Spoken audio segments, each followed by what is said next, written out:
What up everyone, Fallout here, and today I want to talk to you about the Memory of Skorri. This is a unique artifact in Rise of Iron that lets you charge the supers of your allies faster if they're standing near you while your super energy is full. Some folks have already been tinkering around with this artifact, and here are the basics. Memory of Skorri will reduce the supercharge time of your allies by exactly 50%, and that's no matter what tier intellect they're at. That sounds pretty great, but the downside of this artifact is that its maximum range is only 8 meters, which is about this far.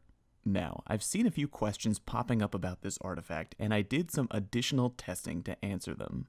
First, does the intellect of the Guardian holding Skorri matter or affect your Guardian's super cooldown? No, it doesn't. Second, does Memory of Skorri stack with itself? Meaning, if you're standing next to 2 or 3 allies all with Skorri, will your charge time go down even more? No, Skorri does not stack with other Memory of Skorri artifacts. Finally, does Memory of Skorri stack with other things? Yes, it does, and the amount of charge reduction then depends on exactly what that other thing is. I went ahead and tested Skorri in combination with several other things that are all designed to bring your super cooldown even further. Here are my findings. In some cases, the additional reduction was barely factored in at all, while in others it was a bit more noticeable. The greatest reductions being a Defender Titan with Untouchable, and a Stormcaller with Electrostatic Mind with 2 teammates. It should be noted that even though Electrostatic Mind can normally get the strongest boost when near 3 teammates, when combined together with Skorri, the highest boost you can get is from just 2. Now, while that sounds extremely broken on paper, remember that in order for this to work, one ally already has to have a full super and you have to stay within 8 meters of them while you charge, which is a very short range. So, we know this can be helpful for PvE, but what about PvP? It's tricky.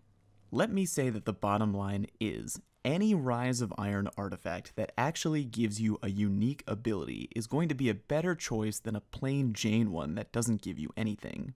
Even though I think the other options will probably help you and your team more frequently than Skorri will, you can still go for it if you either really don't like the other options or if your favorite gun in the game is Talalak, which pairs together with Skorri very well.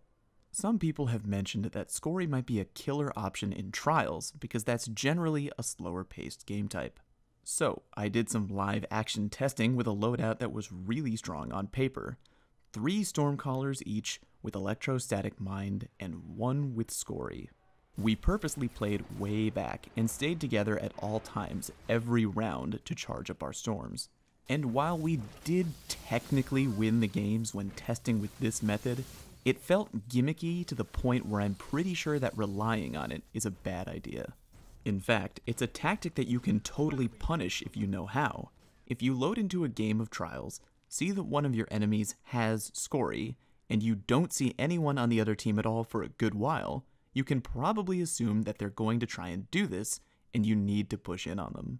The Skorri Trials strategy will only work if you give the enemy the time and the room they need to stay back together and build their super. Try to move around them as a team, fence them in, and punish them. Enemies huddled together within 8 meters are prime targets for grenades and team shooting. I think Skorri can be a helpful artifact if you go in with the mentality that it can help out every now and then, depending on the circumstances. Again, going in with a special artifact is better than a plain Jane one. Going in with the mentality of purposely trying to stay back and constantly abuse the power might work against teams in Trials who aren't expecting it, but in the long run, the very short range makes it a punishable tactic if you rely on it too much. Alright guys, that's it for this video. Thanks for watching. Check the video description for links to my Twitter, Twitch, and Discord chat. And if you haven't already, please subscribe to my channel. I'd really appreciate it. Hope you learned something, and I'll see you next time.